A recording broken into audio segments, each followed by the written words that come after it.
What ya? Man, whew, I'm here at the 11th hour right now. I don't know why this always gets away from me. But anyway, UFC 106, ladies and gentlemen.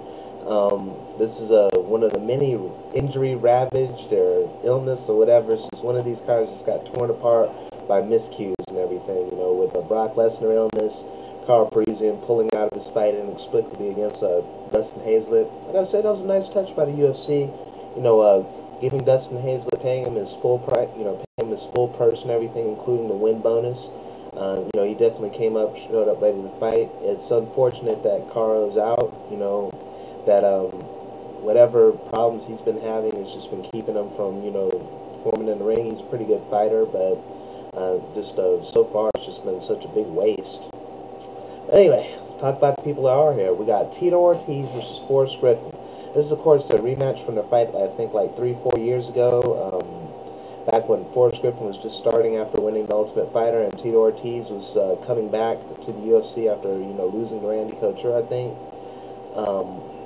Not sure all the details, but their last fight, Forrest Griffin surprised everybody by absorbing the ground and pound, the famous ground and pound of Tito Ortiz, and coming back to put on to almost win the fight. Depending on it's one of those fights that just really depending on what you look at, could have really swung either way. Probably at first glance or something, I kind of thought Forrest won, but it could have went either way. It doesn't really matter. But Forrest Griffin, he really came out a winner on that because everybody counted him out. He was just a reality show guy, and Tito Ortiz, this guy was the face of the UFC for a long time. He was a dominant champion. Since then, their careers kind of went in different directions or something. Even though Forrest Griffin's had his setbacks, Tito Ortiz, as we know, for all the hype, pomp, and circumstance, he's hasn't won a fight in 3 years. He's coming off a really long layoff, and even when he was around, his skill set was kind of being left behind. Forrest Griffin, of course, has been in the ring with some of the best fighters in the UFC for like 2-3 years for a while. He's taken on Mauricio Shogun, Rampage, Rashad, and if you want to call it that, he's fought Anderson Silva. That's another knock. That's a knock against Forrest Griffin because Forrest Griffin always prides himself on being, on being a warrior, and he is. On having such a great will and not being broken, as it says so many times. However, that's the setback against Silva that was so devastating to him was that Silva did break him. He made him afraid, and just really just took his will that whole fight. Kind of like Rashad's mom would say, "He took your will, Rashad. He dominated your will." But Forrest Griffin, he freely admitted that. I think that's another mark. He cries like a bitch sometimes, but he shows great character. At other times, he's such a back and forth guy. And I don't think he'll have any problems bouncing back from the Anderson Silva fight. He ain't taking on Anderson Silva anyway. Forrest Griffin, I think he's good enough on the ground to really stay out of trouble. And Tito Ortiz says he's back to 100%, but how many times have we heard that? I'm 100%, then he loses, or was injured, or underperforms, or whatever. And I just don't really see him, getting back to form that easily just off of back surgery. And I think Forrest Griffin is just really his training, his work ethic, I think has exceeded Tito's, and I think he's going to win this fight. Not really sure if he could submit Tito or knock him out, but I think I see him winning the decision. The co-main event is, of course, Josh Koscheck versus Anthony Johnson. A very good co-main event, mind you. The two very explosive wrestlers, with knockout power, and wait 1 second. And they're both coming off some impressive knockout victories. Anthony Johnson, of course, is congratulations, he made weight. A lot of people know how I feel about people missing weight. I hate that shit. And but I think Anthony Johnson, I kind of wonder if he can make weight. I mean, if it's possible for him to fight at welterweight for too long. I mean, he's 24 years old. I think he weighs over 200 pounds or something. And I think kind of like fighting it, even if he can make weight, I don't think he can get the cardio that he needs. I don't think he can be the complete fighter that he has to be to take on GSP. I think he should probably go up to middleweight or something. I think he'd be a great middleweight. I think he has the size for that.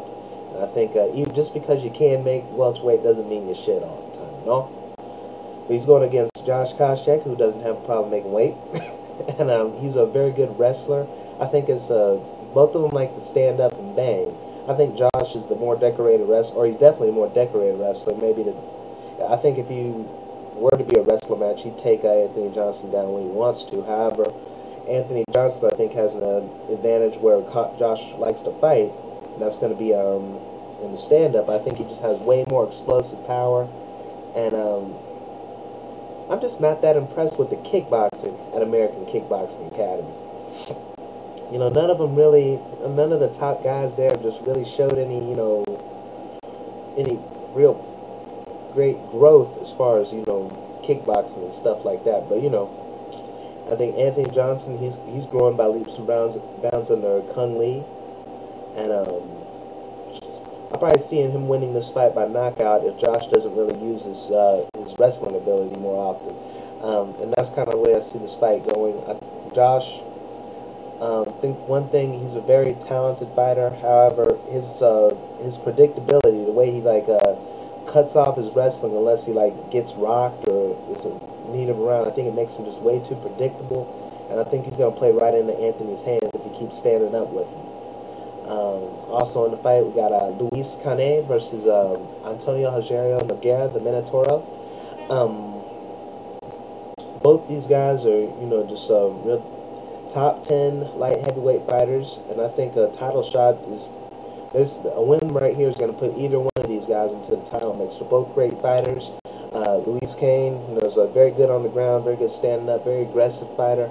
Antonio Rogerio Nogueira, he has great hands. He's a great jiu-jitsu. He's a Brazilian jiu-jitsu black belt. He's a decorated boxer, and I think his stand-up technique will probably be a little too clean for Luis. Luis is pretty good. He's just real. In a lot of his fights, I just seen him he has a stand-up, he just have gun will travel, just go in there blazing. I don't think his technique will be good enough to take on Rogerio, but we'll see. Because this is a fight I'm really excited for. This is the real light heavyweight showcase where the Tito Ortiz and Forrest Griffin has name recognition and hype. This is the fight at light heavyweight right now. Yep. You got at welterweight, we got Amir versus Baroni. Amir coming off that loss to Johnny Hendricks. Some people thought it was controversial. I thought it was fair. He got rocked. He was out. But we'll see how this goes. Phil Baroni, he's had a kind of an up and down spotty career, and not really. This is another thing I don't really care a whole lot about, but it should be a good fight, and I would like to see it. Don't know who wins, but I'll probably pick Amir on that one.